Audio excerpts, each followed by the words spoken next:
Bonjour à toutes et à tous, bienvenue pour cette nouvelle vidéo hebdomadaire sur l'actualité des marchés.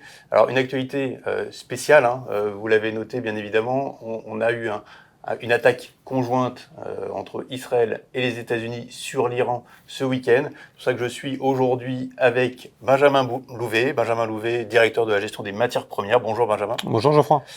On va faire un point spécialement avec Benjamin sur ce qu'il se passe et la réaction des marchés suite à cette attaque sur l'Iran.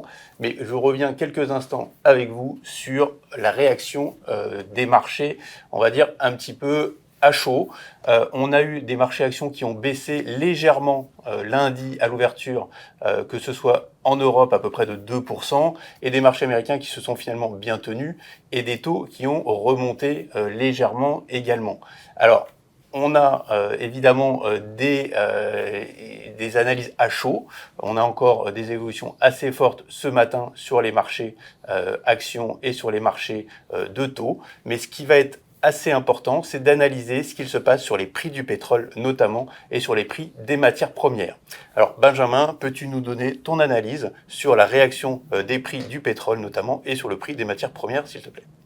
Oui, bien sûr. Et la situation a évolué de façon assez erratique et de façon assez dispersée en réalité. On a beaucoup focalisé l'attention sur le pétrole. Le pétrole, depuis la séance de vendredi, progresse d'environ 13%, parce qu'il avait déjà progressé avant, il faut le dire, depuis le début de l'année, le marché avait gagné pratiquement 19% sur le pétrole aux États-Unis et 16% sur le pétrole en Europe. Donc c'est une prolongation de cette tendance. Mais on parle assez peu aussi d'autres marchés qui ont réagi assez violemment. On peut parler du gaz notamment, le gaz qui gagne plus de 90% depuis vendredi soir en Europe, spécifiquement, parce que le marché du gaz est un marché très local. Et on a également le prix des produits raffinés, et notamment du gasoil, qui sont en progression de plus de 30% depuis vendredi soir. Au-delà de ça, le vrai sujet autour de cette crise, c'est de savoir la durée, savoir si on est parti pour un conflit qui dure quelques jours ou quelques semaines. Et ça fait une vraie différence, d'autant qu'aujourd'hui, le vrai sujet, c'est la clôture du détroit d'Ormuz.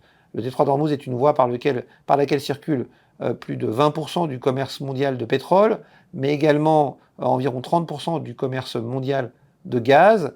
Et donc, si ce détroit devait être fermé, les gardiens de la Révolution ont annoncé la fermeture, mais il faut savoir que cette voie maritime fait 31 km de large dans sa partie la plus étroite, donc c'est difficile de le fermer, mais on a aujourd'hui une fermeture de fait, puisque les compagnies d'assurance européennes, les plus grosses compagnies d'assurance européennes et américaines, refusent d'assurer les bateaux pour le passage de ce détroit d'une part, et puis les gardiens de la Révolution ont fait savoir qu'ils mettraient le feu à tout bateau qui tenterait de passer ce détroit. Donc c'est une fermeture de fait, et cette fermeture, si elle ne devait durer que quelques jours, est gérable parce qu'il y a aujourd'hui une accumulation de bateaux qu'il faudra faire sortir, rentrer, et ça prendra du temps et ça perturbera durablement le marché du pétrole, mais ça serait encore jouable. Si ça devait durer plus longtemps, on parle déjà de l'obligation de fermeture des puits de pétrole en Irak, puisque les capacités de stockage sont quasiment pleines, et cette problématique s'étendrait à l'ensemble de la région si le conflit devait durer plus d'une quinzaine de jours. Donc il va falloir suivre les développements. Pour l'instant, le prix du pétrole, je trouve que la réaction est relativement modérée. Ça s'explique par le fait que notamment les Américains aient indiqué qu'ils mettraient en place des mesures d'atténuation de la hausse des prix. On peut penser notamment à l'utilisation des réserves stratégiques. Et c'est ça qui justifie pour l'instant une réaction relativement modérée des prix du pétrole. Mais si cette crise devait durer, eh bien, il n'est pas du tout exclu que les prix du pétrole montent beaucoup plus, ce qui viendrait poser davantage de problèmes à l'économie mondiale. Merci Benjamin. Est-ce que tu peux nous en dire un petit peu plus sur les autres denrées ou les autres matières premières qui passent par ce détroit ou qui seraient impactées par un conflit qui aurait tendance à durer un peu plus longtemps que prévu ? Oui, en réalité, on se focalise beaucoup sur les produits pétroliers. C'est très important, effectivement, mais beaucoup d'autres matières sont concernées.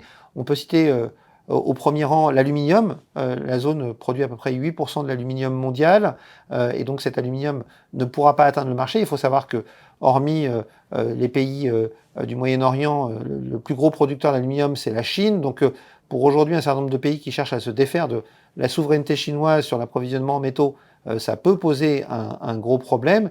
Et puis, il y a également des coproduits du secteur pétrolier tels que le soufre, qui est indispensable à la production d'acide sulfurique pour raffiner le cuivre. Donc ça pourrait là aussi pénaliser la production de cuivre, qui est un marché déjà en tension.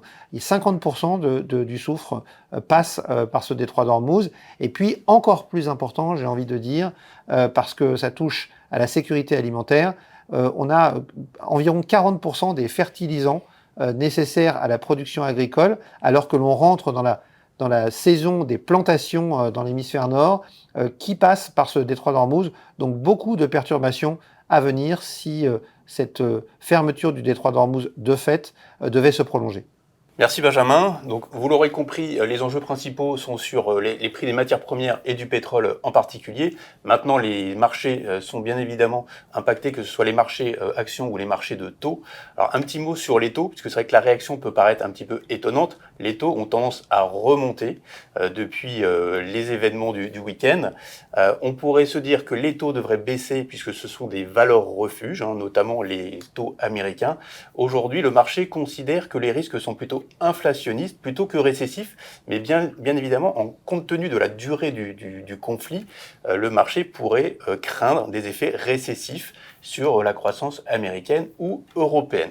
Donc nous allons regarder de près les évolutions en termes de taux. Le taux 10 ans américain remonte sur la zone des 4,10 et le 10 ans allemand aujourd'hui remonte sur la zone des 2,80. Donc des niveaux qui nous semblent appropriés. Donc dans nos gestions, dans nos portefeuilles, on a, on va dire, un poids assez proche des indices, donc nous sommes neutres en duration. Et on a tendance à imaginer que les taux devraient être assez volatiles, voire pourraient continuer à remonter dans un premier temps.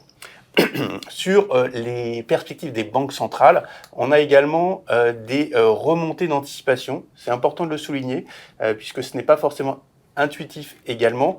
Aujourd'hui, la Banque centrale américaine, dans les anticipations de marché, pourrait baisser ses taux simplement 1 à 2 fois au lieu de 2 à 3 fois, ce qui était pricé, ce qui était anticipé avant le conflit. Et même les taux de la Banque centrale européenne seraient peut-être amenés à remonter.